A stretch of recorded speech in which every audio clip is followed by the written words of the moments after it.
Okay, today is July 26th, 2020, and right now at 9:20 p.m. we have a temperature of 74 degrees in the foothills of Los Angeles.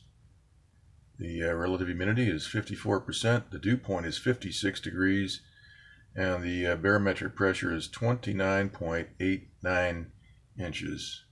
That's dropped slightly today. All right, today we had clear skies once again.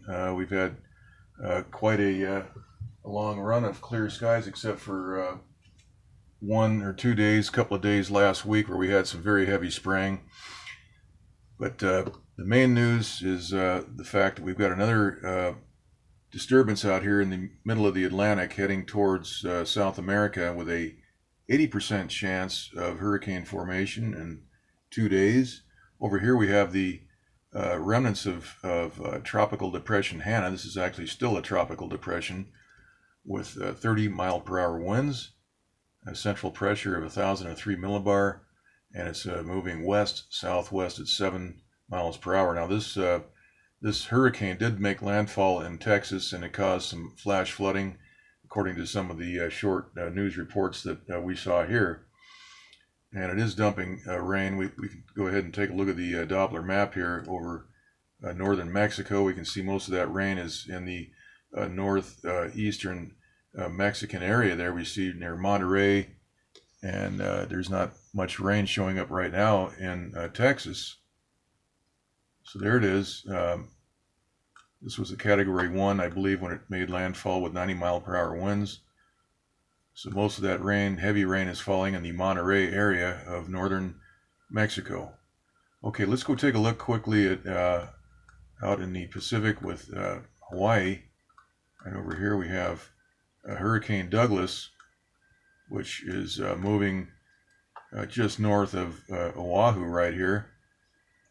And we see a pie-shaped cutout, which is quite interesting because there's no landmass where these two straight edges converge. And so there could be a ship out in the out here in the ocean, a military ship, some type of big ship that is equipped with one of these high-powered microwave transmitters, which is causing this big cutout in the side of this Hurricane Douglas. If you go ahead and take a look at the National Hurricane Service map, National Hurricane Center map, we see that Douglas is it's a Category 1 hurricane with 85 mile per hour winds. The pressure has risen slightly. We've got 989 millibar pressure, and we have a movement west-northwest at 16 miles per hour. So it's skirting the northern islands here. We can see that. And let's go ahead and just watch the loops here. We have, this is the water vapor loop. Let me get the camera set up to proper contrast. And we can see the blast patterns. The weather controllers are not using sufficient power. If they wanted to, this hurricane would have been superheated and completely destroyed within just a few hours. But they've allowed it to move right over the islands. We've seen this before, and it scares everybody out there and the people watching the news. Look at the tremendous blast patterns, the pressure waves we're seeing right as this hurricane approaches the islands. So at the very last second, we see some higher power applied by those satellite transmitters, and we can see this unfold here. We can see that they're hitting it, and then when we get right close, we see some very, very intense pressure waves developed. And look at the blast pattern here on the west side of that storm. You see a disorganized eye wall as it approaches. Turn the contrast down a little bit more here.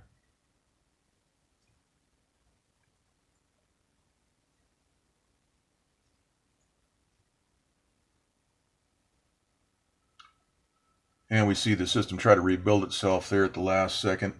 When they pull the power off of the storm will quickly rebuild itself. It's over warm waters. I should bring up the temperature of that water there. I'll do that next time. We can see that system is actually being targeted. the point is that they're really not using sufficient power. As I've said before, for example, with Hurricane Patricia back in 2016, that was a storm that to this day holds the record in the Western Hemisphere with the most powerful winds. I think the winds peaked at 208 or 210 miles per hour, sustained winds. And that hurricane was right off the coast of Mexico. It did a U-turn and swung right back into the Mexican mainland.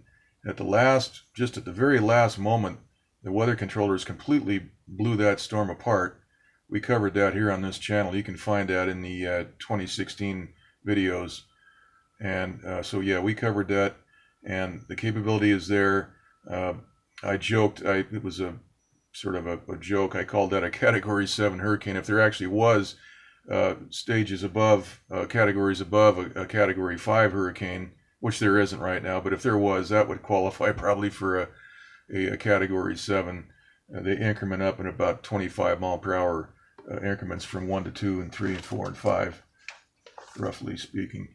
So anyhow, Hurricane Patricia was blown apart at the last moments, and there was not much damage in the coastal area of Mexico. There was some property damage, but I don't think I'll have to look this up. But I don't think anybody was killed, which was just a miracle. I'll have to review that again. But the point is that these hurricanes can be destroyed. Look at the pressure waves once again from the superheating process. If you look at this in the long wave IR, let's find that right here. Okay, let's.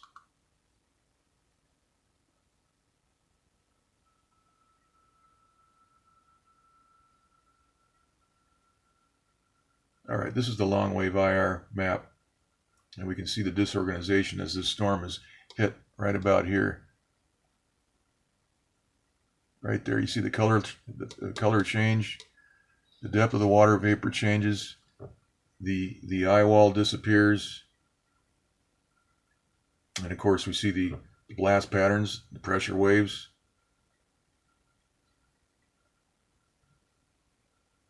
Right there, look at that.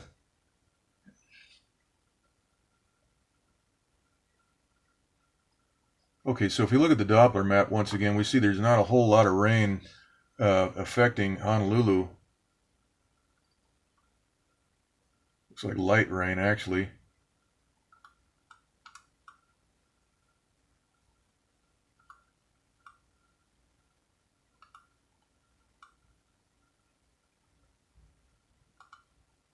Now, this is a view of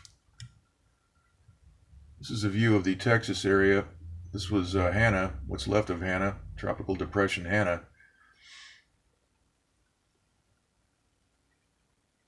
As it makes landfall in Texas.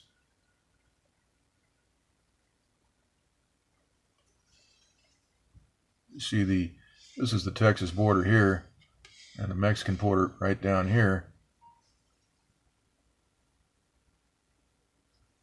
So right here it's moving from southern Texas in the Brownsville area over, it's actually east, or rather west of Brownsville, moving down into Mexico. That's where all the rain is right now.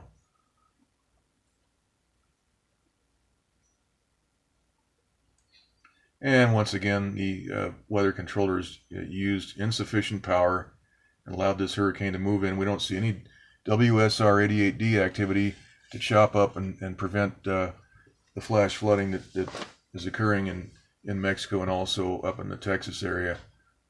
So that storm could have been broken up easily. There's a lot of money, you know, for insiders to make when you can place your bets on Wall Street. You're going to bet that the stocks are going to drop for certain insurance companies and things like that. So there's a lot of money to be made when you're working the inside, and that's exactly what's happening here.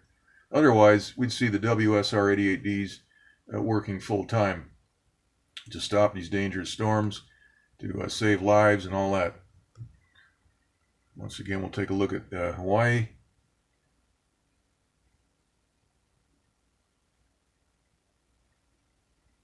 They're really targeting that thing, but they're not using sufficient power. It looks fairly dramatic, but all I got to do is hit this once or twice with some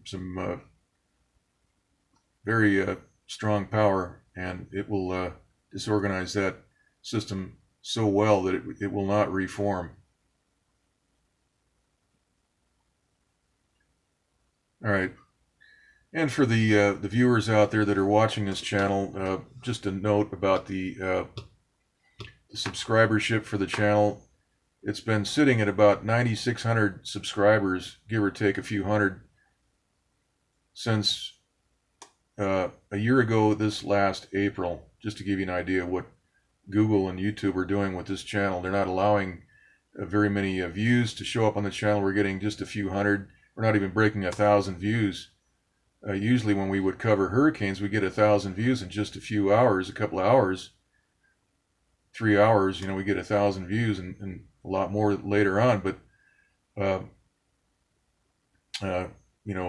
subscribers are being censored, all the rest of it. So I really don't know who's actually watching these videos. There could be just a whole bunch of people that are we just don't know. There's so much censorship going on. I'd like to believe that the people that are watching these videos are real people with real comments and real concerns. Maybe that's the case. But YouTube is definitely censoring this channel. I don't say that too often. I don't want to complain too much. We're actually getting these up on the internet. That's the main thing. Here's the long wave ire. Once again, we see that storm being targeted with insufficient power.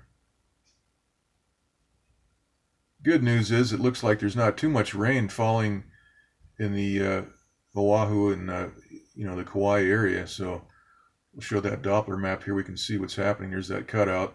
There's the eye wall.